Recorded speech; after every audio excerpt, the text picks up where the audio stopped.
है मसीह का प्यारा वचन, ये है वचन प्यारा। परमेश्वर के धन्य नाम की महिमा हो। प्रभात मनन के सत्र 2371 में आप सभी का बड़े प्रेम के साथ स्वागत करता हूं।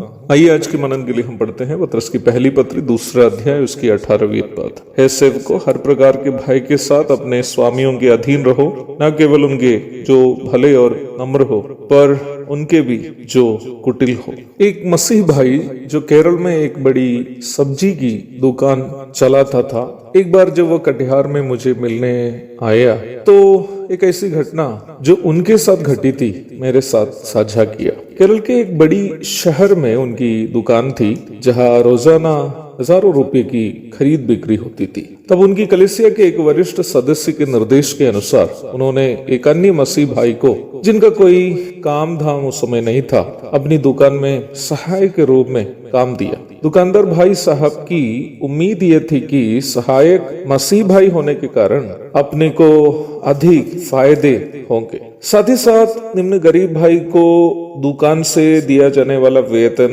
उनके घर चलाने के लिए भी मदद होगी।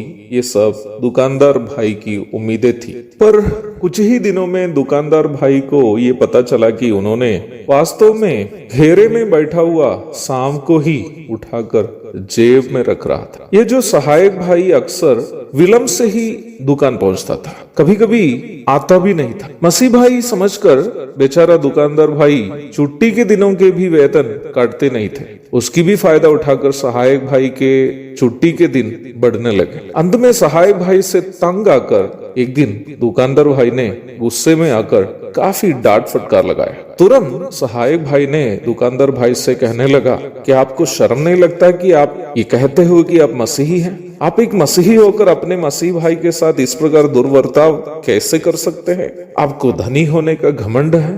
अनाप शनाप की काफी बातें सुनाने के बाद इस सहायक भाई ने कलीसिया के कई वरिष्ठ सदस्यों के घर जाकर निम्न दुकानदार भाई की बदनामी में भी लग गया। उस दिन उस दुकानदार भाई ने एक निर्णय अपने कान पकड़ के लिया कि कभी भी अपनी दुकान में कोई मसीह भाई को काम नहीं देंगे। मैं इस घटना को इतना लंबा चौड़ा करके कहने का एक कारण ये भी है कि ये घटना अपवाद की एक घटना नहीं है। काफी जगहों में मसीह भाई लोग अपने साथी जरूरत भाई बहनों को काम देकर इस प्रकार पछता रहे हैं। मसीह लोग जब मसीही मालिकों के अधीन में काम करते हैं तो अपने मसीही मालिकों को वे जो आदर एवं सम्मान के योग्य है उसे नहीं दे पाते और अपने काम में जानबूझकर लापरवाही भी करते हुए काफी जगहों में देखते हैं। ये वचनानुसार के एक व्यवहार नहीं है। पहली बात, कोई भी मसीह विश्वासी की मानसिकता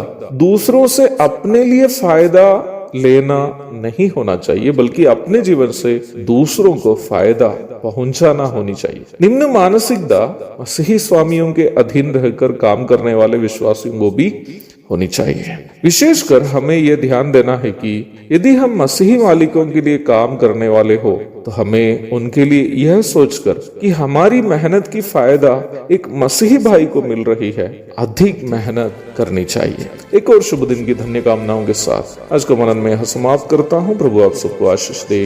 आमीन।